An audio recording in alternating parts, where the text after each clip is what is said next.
Sword and Sorcery, the Abyssal Legends. Sword and Sorcery, the Abyssal Legends. Sword and Sorcery, Abyssal Legends. Sword and Sorcery, Abyssal Legends. Sword and Sorcery. Sword and Sorcery. Sword and Sorcery. Sword and Sorcery. Sword and Sorcery. Sword and Sorcery. Welcome back, this is Board Game Officer. That is right, we are doing another review of reviews. However, this one's going to be a little different. I thought doing this Sword and Sorcery one would be really cool. And shout out to Jake Sanders 9834. He's the one who brought this to me, saying that he would think this was interesting, and I 100% agreed.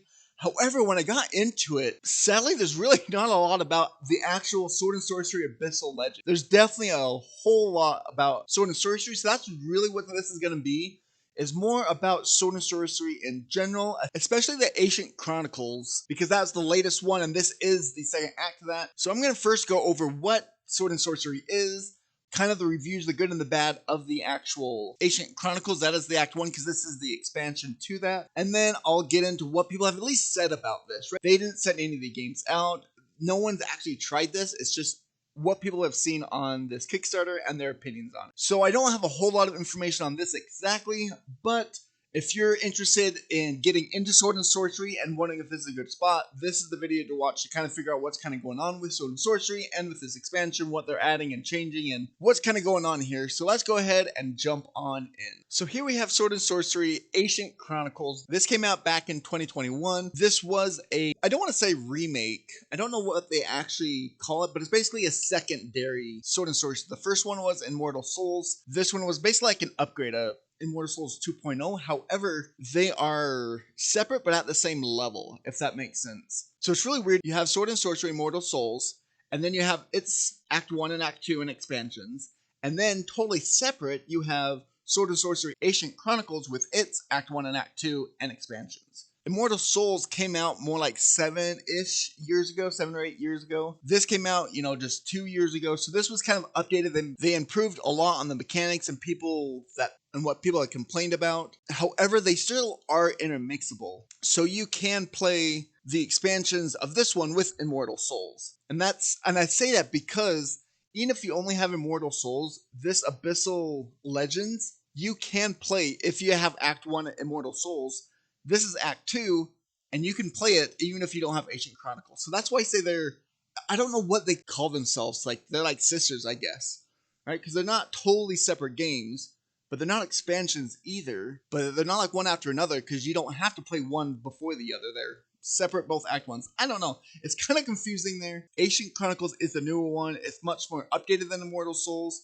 So if you are to start within the Sword and Sorcery, this is where to start. And this is something you can get on the Kickstarter, is this Ancient Chronicles. I haven't played Ancient Chronicles yet. I have played the Immortal Souls. So I have that aspect behind it, at least. And everything that I've seen is that Ancient Chronicles is much better than Immortal Souls. Not to say Immortal Souls is bad, but if you're to start someone, this is a great place to start. Anyways, jumping back in, what is Sword and Sorcery? Sword and Sorcery is going to be your dungeon crawler, solo co-op campaign. You're going to have your asymmetrical characters that you can level up, get equipment, find loot, and improve your hero throughout the whole campaign. There's going to be monster spawning, monster battles, big boss fights, all of the good stuff that you want from an RPG-esque tabletop board game. The way that the AI activates here is that each AI has its own card, and depending on where you are at on the board and what type of attack he is doing depends on what he's going to do. And the enemies are going, or some sort of enemy is going to activate after each hero's turn. So it goes hero, enemy, hero, enemy, hero, enemy. However, there's an enemy deck that you draw, and it tells you who or how many to activate. So just because there's 5 monsters out on the field does not mean all of them are going to activate in between each turn. It just kind of depends. So it's super random. You don't know who's going to activate. And then depending on where you are and what attack they're going to do, depends on what they're going to do. So it's really cool and fun because it's very unknown. You don't know exactly what's going to happen. So if you like that mystery, this is a really good game for that. You're going to go through, collect coins, collect some loot, collect what they call soul shards, which is soul gems or soul shards, which is what you use to level up. Then you can get super special weapons from some characters that's known as soul weapons. You can buy stuff from the Emporium to increase your weapons and stuff. You can find really awesome weapons. If you like loot, battling, and dice rolling, this is the game. You've got dice, specialized D10 that have all the different symbols on them. Just like any of these other board game dungeon crawlers, there's no GM or DM needed. That is something that they've really advertised on here, mainly because Sword and Sorcery came out, like I said, 7 or 8 years ago, the Immortal Souls, and it was one of the first dungeon crawlers to come out that didn't need a DM. So it was really trying to come from that D&D type of world to make a board game that you could just do fully cooperative. So it's kind of groundbreaking, which is a cool thing, but also it's got some, I don't know if you want to call it hiccups, or a lot of hurdles you have to jump over to get a good gameplay. I did enjoy Immortal Souls. I actually really want to try Ancient Chronicles. But so that's just a quick overview basically of what it is. You've got, when your hero activates, you got a little tally that says how many actions and free actions and movement you have. When you level up, those increase, and each card that you have says what type of action it is, so you know what you can do on your turn. You can't use all your cards, you just could use certain ones. You're getting more cards every time you upgrade. You get armor, weapons, spells, all that type of fun stuff that you want out of a dungeon crawler. So let's jump into the review real quick of Ancient Chronicles in general, Sword and Sorcery, the whole campaign. So I do want to caveat with this, like I said, Sword and Sorcery Immortal Souls is super old. Sword and Sorcery, it would deliver back in 2021. The Kickstarter was even before that. So I feel like a lot of the reviews that I watched did not have all of the dungeon crawlers that we have today. Mainly I say that because a lot of them related them to other games, and a lot of the games that I know now are not included in that, just because they weren't out yet. And as we know, dungeon crawler is becoming a bigger and bigger type of board game world. So I just wanted to put that as a caveat that some of the comments here, take it with a grain of salt because of where it was at that time. Not saying bad about the game, just I want you guys to be aware of where this is all coming. So, and as you can see, it does have a weight of 4.44 out of 5, which is a pretty darn high rating. It is a pretty darn complex game. What I want to do first here is the bad, because I always like to start with the bad and then end with the good, right? Because we always like good news last. As I was just talking about the weight there, that's probably one of the biggest negatives that most people have talked about, is because it is so complex. It can get really taxing, especially if you're playing solo, of trying to keep track of everything. I think where the fiddliness comes from is you have these enemy AI cards, and as you can see, the first top little section is depending on where you are at of what they do. So out of those 3 or 4 options, they only do one of those. However, that big section underneath is all basically their passive abilities. However, those passive abilities only trigger at certain points of the game. So this only activates during defense. This only activates during the attack if they do this attack, but if they do this attack, then this is going to activate. But then if another hero comes within that range, then this one's going to activate, right? So that is where the fiddliness really comes from, is all of them have a lot of passive abilities that only apply in certain aspects of the game. And so it's super, super difficult to remember those. And the problem is when you do one certain activity, you're like, okay, let's do that. And you go and fulfill that. And then what you're supposed to do is go back to the card and see if there's anything else going on. However, when you go out and you do everything, you feel like, oh, okay, their turn's done. You just go on, you forget to check the card and go over everything. Or you go back and you're like, oh, I was supposed to do that first and then do that. So now you have to redo that so you can do that. Anyways, that's, I think, probably the biggest negative of this game is that complexity. However, just to caveat that real quick, is it is something you can get used to. That's what a lot of people said, and that we'll talk about a little bit of that in the good as well. But it is really high complexity, but once you get a hold of it, it's not near as bad. But it is a huge hurdle to get over. Along with that complexity, it does take a long time to set it up and tear it down. So it is one of those games that you kind of want to keep set up as long as you can,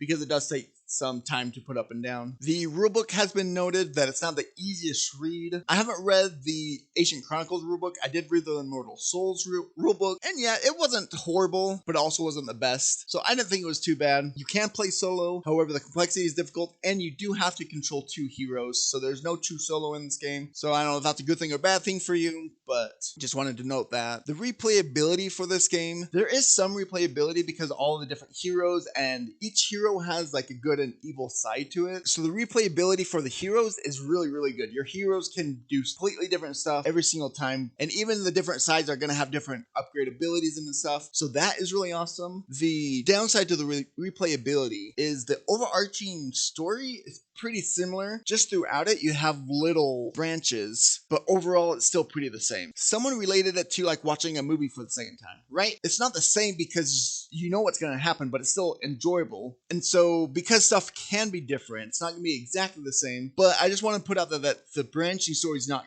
huge like these other new huge games that are starting to come out. However, there are some options throughout the game to change up what's going to happen. All right, that pretty much sums up all the bad. Now let's get into the good things about it. Just right off the bat, talking about Immortal Souls, every single person said the Ancient Chronicles, pretty much everything is better in this game. It added the journey and city phases. So in between scenarios, you actually have more to do, that you could do a lot more story stuff, where Immortal Souls, you did very little in between scenarios. And so the whole system of the story can get pretty involved. The story is pretty capturing is what one person called it. As I talked about, the upgrade, the character development is really cool, very unique. You've got a ton of cards to pick from every time.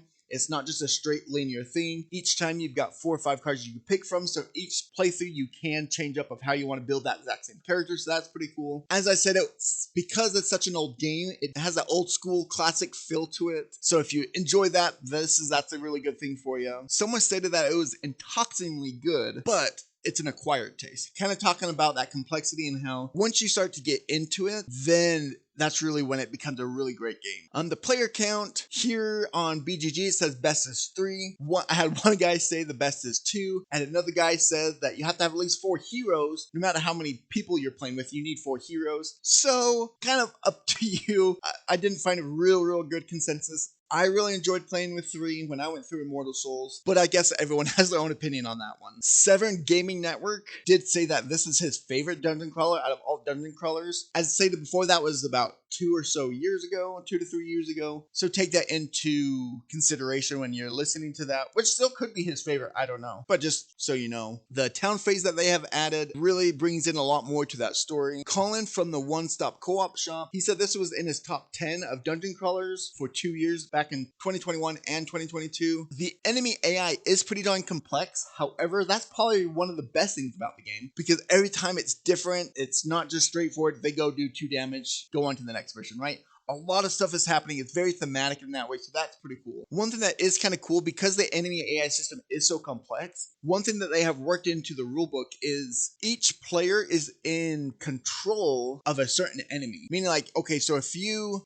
made this enemy spawn, then you are going to take their card and you are in control of them anytime they attack. So unless you're playing solo, then this doesn't matter. But if you're playing with 2 or 3 people, you don't have to look at every single enemy card when they activate. You just worry about yours. Now, I could sit here and know my enemy every time they act. So I really think that is a big thing that can help if you play with a lot more people to kind of spread out the bookkeeping and all that keep up throughout the game. It is pretty cool. Within the rulebook, they come with an easy, normal, and hard mode, so you kind of can switch it up like officially without house ruling it to make it easier or harder, or however you would like to play. This can be a positive or negative depending on what you like, but it is a dice chucker, really heavily dice based, therefore it does have that luck of the dice. So if you like that or don't like that thing, that is a big thing to know. That's one thing that I did find, that it can be a little swingy just because the luck of the dice. You could roll and get nothing, or you could roll and get like 7, right? So it can be swinging that way, but that just comes with dice. All right, so that was the overall good and bad about Sword and Sorcery Ancient Chronicles as a whole. Let's go ahead and jump in and see what people have said, at least about Abysmal Legends, and what people are thinking about it. Like I said, no one's ever played it. We don't really know a whole lot of stuff. We just know what's on here, and I'm going off of what other YouTubers have talked about and said about this game. There were a couple comments right off the bat talking about, is this too late for this expansion to come out? Right? It was 2021 when Ancient Chronicles was delivered, so it's been 2 to 3 years, and then this expansion finally comes out. And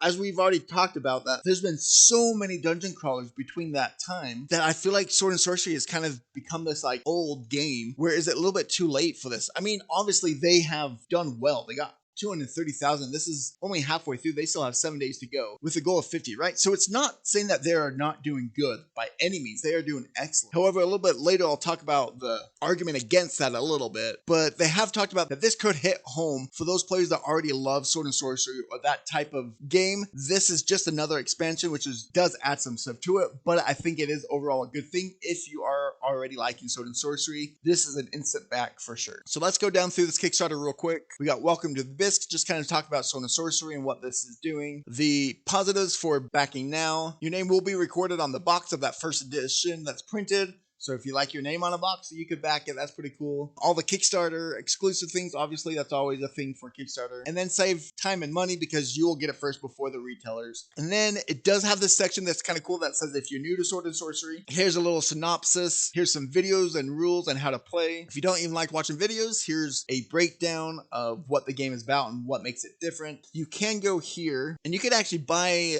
Ancient Chronicles still from their store so you could get it sooner. So basically you buy this and it ships to you right now. That's already in their store. So if you want to try Ancient Chronicles right away, you can go ahead and go do that. However, here are the pledge levels. There's only 2 pledge levels right now. I'm pretty sure it's probably going to stay that way. But the first one is the Abyssal Hero, which is just the expansion and all the Kickstarter stuff. And the second one is the Abyssal Champion, which basically gives you the Ancient Chronicles base game, the Northwind Tales, which is one of the expansions that came with that first Kickstarter, and the Kickstarter Champion set, basically all the Kickstarter stuff that came in that first Kickstarter. And then the Abyssal Legends campaign set and the Kickstarter contents for this Kickstarter. However, if you go in for this and you don't have Ancient Chronicles, that means this will be delivered when Abyssal Legends is delivered. I think that is kind of cool that they gave you this option up here that you could go ahead and go buy it now if you want to play it now and just back the Abyssal Hero so you can play that when it comes, next year at some point. So the box itself has its story, a rules reference, the Heavenshire site sheet, which is just like your town phase. Book of Secrets, you've got your enemies here, all of the minis for the enemies, all the tiles. For that, the map tiles, the big old boards for the enemies. The Kickstarter contents, these are the Kickstarter exclusive things. They are actually only revealing these one at a time every day. So there's only about 6 or 7 right now, but there will continue to be more every day. So you've got the big old Abyssal Lord. You will get a Sword and Sorcery dice tray, the critical hit bag. They did come with a new hero, the Abram hero pack. He is a gunslinger. You got his deluxe hero sheet, his cards, his nemesis cards. You've got some more enemies here. And then going on to these mystery goals that have come out is the hunting horror. You've got an extra dungeon within the town phase, so you could actually go into a dungeon as well. You got the ship maneuvers, because you actually will control a ship and manage the ship, put the anchor down, fix up the ship, steer it where it needs to go. And basically, this is just a quick reference sheet to how to steer and use the ship. That's actually a pretty cool additive there, I think. You've got some more cards basically that increase the loot deck, more or less. You got some waypoint figures. Waypoints are basically interaction points throughout it. This is a new thing they're adding is phobia cards, right? Because it is kind of the Cthulhu world, so that it is going to have some type of fear and phobia in there. That is another way to die, and it's going to add some negatives to your abilities and stuff. Message in a bottle. This is actually pretty cool. I don't fully understand what's going on here, but basically within the loot deck, you're going to have this message in a bottle card, and when it comes out, you're going to read one of these references here, and it's going to have you go do something else right then. I think that's pretty cool. And then you got more coming on. This should come out tomorrow. Tomorrow as in when I'm filming this. I don't know when I'll get this posted, but I don't know why it has a picture of a monitor. They did say that, don't worry, this is not coming all digital. You don't need an app, but it's going to be cool. So I don't know. We'll see what that turns out to be. So all of that like we went through is going to come in that, just the expansion set and the Kickstarter. If you get the Abyssal Champions, you're going to get all of that, plus the Ancient Chronicle box, the Northwind Tales, and the Kickstarter Champion set, which is all these extra Kickstarter exclusive things. You got an Elf Knight on foot. You got more of these deluxe hero sheets, minions, a couple extra heroes, and some deluxe boards. Now this is what I want to kind of focus on a little bit here, because this shows what is different about this game and what has been added. As you can see here, this is the ship that you are maintaining and controlling. When you get to a certain spot, you will need to drop the anchor so you don't keep going further off and miss your spot. There will be damages within there once you get hit, because you can fire actual cannons. So if you get hit or hurt, you need to repair your ship. As you can see, there's that cannon that you could actually shoot at the Cthulhu. That's pretty darn cool. And then the new hero that actually brings on these guns basically within this world now. And that's talked about before. There's fears and phobias now that are going to make you weaker and giving you another way to die. If you get your third phobia card, basically you're dead. You become your immortal self or your ghost form, and you have to get back to your physical form. As I talked about here, here's the firearm here. But throughout this story, you're actually solving a mystery. It starts off with someone dying, and so you're trying to figure it out as you go. So the story is actually building upon something, not just like you going through town, but you're trying to find stuff out and figure it out. So I think that's kind of a cool thing to add there to make the story a little bit more involved. And then as I talked about the flexible storyline, this one seems to be a little bit more flexible, but it seems like it's still going to have a beginning and an end, but the timeline maybe is a little bit more wider in and out of the game. And that's pretty much what makes Abyssal Legends different.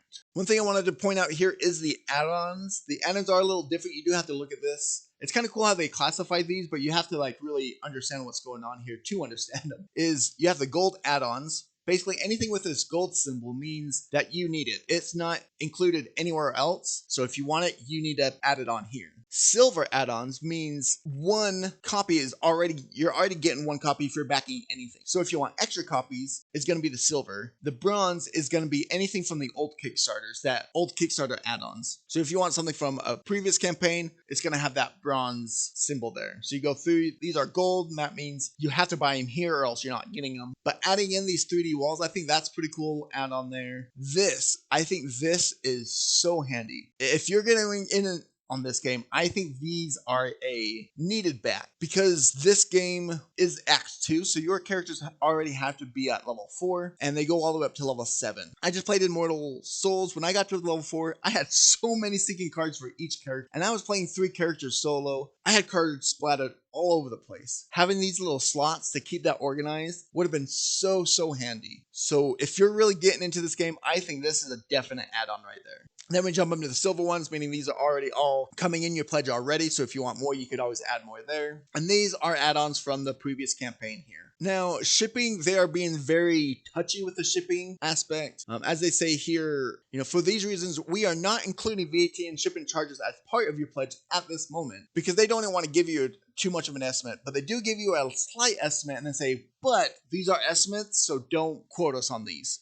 If you're anywhere within these countries here, it's going to be 20 to 35. If you're not, it's going to be 40 to 70 just for the Abyssal Legends. And then if you're going to get the Abyssal Champion set, add about 50% to whatever that is. So it can be pretty expensive shipping, it seems like. So the last thing I want to talk about here is I think Ares Games or Sword and Sorcery, they do not have very good marketing. Because look at this, Abyssal Heroes, so just the expansion, you got almost 1,600 backers coming back for this, which is not bad at all. However, you've got the Abyssal Champion, only 144. That means you only have 144 new people coming on this and 1,600 people returning. When you have so many people returning, that's saying that this is a good game. So usually in campaigns like this, you're going to have just as much, if not more, people entering this game. I want to say that this is for a couple of reasons. One, I don't think their marketing was very good. I feel like the marketing was very pushed towards those people who already understood what was going on. Because they did have this section here about, hey, are you new to Sword and Sorcery? And then that's it. Like, so it's cool that they had that, but it's a very short thing. It's like, here, go look at some videos. Here's a little expert. Okay, now we're going to go on to who already knows everything that's going on. However, I'm not an expert at this by any means, so I don't know what they're doing wrong.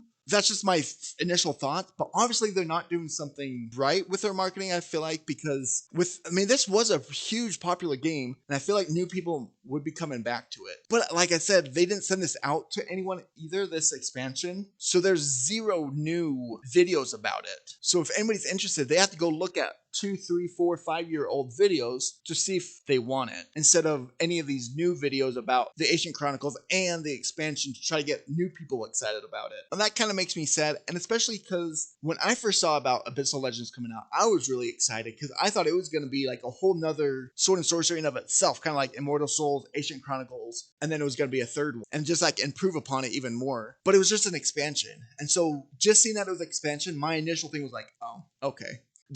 Made me less interested until I realized you could get Ancient Chronicles within this. And so I think just like the outside thing, it was just like, hey, it's an expansion. So if you didn't already have it, people were like, oh, I'm not even going to look at it because I don't have that game. I don't know. This is me totally spitballing. I could be 100% wrong. Please correct me down in the comments if you don't agree with me. But those are kind of my thoughts as I think throughout it here. But to be quite honest, if you're willing to wait until October 2024, this is not too bad of a deal. The Abyssal Champion, if you want to get in on this, to get everything for $250 is not the worst deal at all. I mean, guess it's going to be up above $300 after shipping and VAT if you're in Europe. But So overall, should you back it? The biggest thing is if you're willing to get over the hurdle of learning the game and getting over that first couple sessions of learning the enemy AI, if you're willing to overcome that, I think go for it. I think this is a really, really good dungeon crawler. There's just a lot to it. If you're not good with soloing with a lot of stuff going on, this is not for you. But if you got a good group of 3 or 4 people, I think that hurdle's a lot less to get over. So if you got a good gaming group, I think this is going to be a good one for you. If you don't have